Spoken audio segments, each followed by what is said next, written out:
Hi, I'm John Rampton with Search Engine Journal, here with Erik Ford from BoostCTR. Hi, John. Hey, how's it going?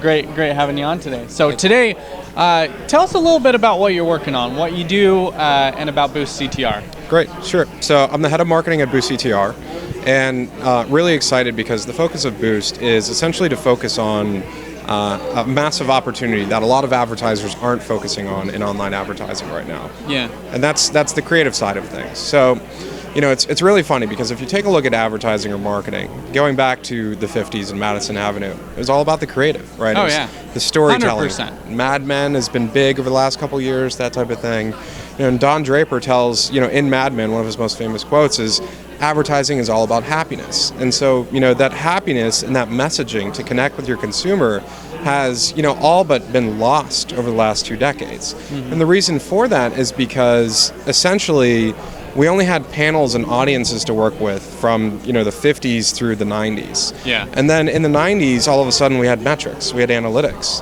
And so for the first time in a very long time, we were actually able to start measuring direct response with our customers or our consumers. Yeah.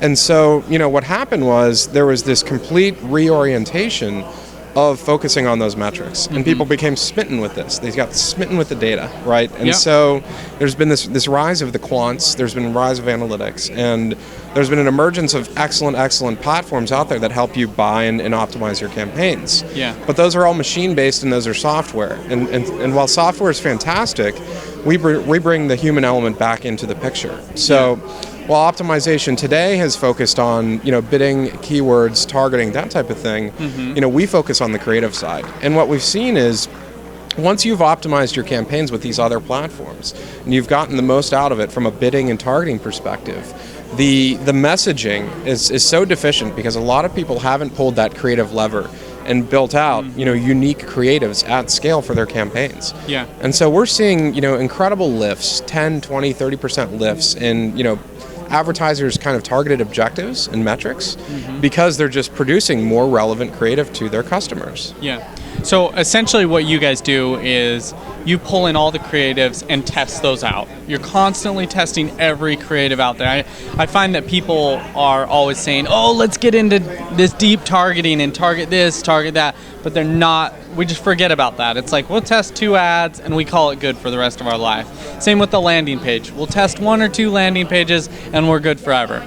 This is something you should be testing all the time. So what are some metrics that you are seeing that are helping basically customers justify that cost? Because it's a definite cost, and I know a lot of, especially smaller businesses or even larger businesses, look at that type of a model and say, oh, that's expensive. What would you say towards that? Yeah, absolutely. I think to answer your question dead on, we wouldn't have ongoing relationships with our customers if there wasn't an ROI factor, right? So we make sure that you know, we're definitely covering the cost of the investment in terms of them working with us.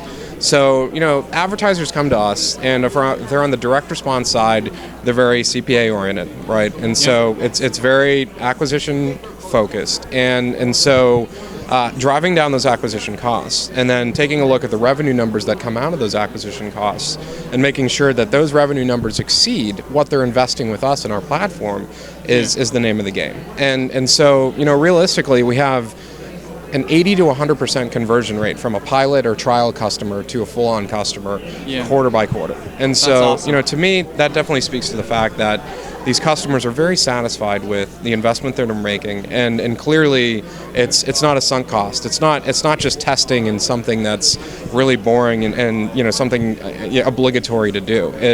We make it fun. We have a platform that, you know, really hones in and says automatically, here's where you should test. And by the way, we have a network of expert copywriters that say, all right, here's creative that, you know, will work for you, and you don't have to do the heavy lifting. You don't have to do the work. Yeah. So what's in the pipeline? What's coming? What are you guys working on? Absolutely. What's behind closed doors that we don't know about? You know, as much as I'd like to maintain my Steve Jobs mantra and, you know, say, all right, you know, next quarter we'll talk about things. I think, you know, one of the biggest things that are on advertisers' minds right now are the omni-channel presence, right? mobile's big, enhanced campaigns are big.